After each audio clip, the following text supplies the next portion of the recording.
வாழ மீன் வேணுமா வஞ்சர மீன் வேணுமா அவ செம்படவர் பொண்ணு தானம்மா. வாழ மீன் வேணுமா உனக்கு வஞ்சர மீன் வேணுமா அம்மா செம்படவர் பொண்ணு தானம்மா.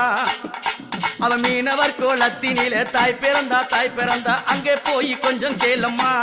கோவிலிலே அங்கே போய் கொஞ்சம் கேளம்மா. அம்மா என் தாயே பர்வதராஜனுக்கு மகளாக பெண் பிறந்த பார்வதி தாய் தானம்மா. பர்வதராஜனுக்கு மகளாக பெண் பிறந்த பார்வதி தாய் தானம்மா.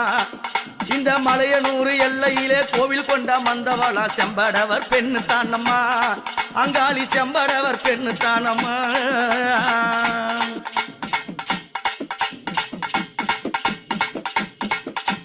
அலை மேல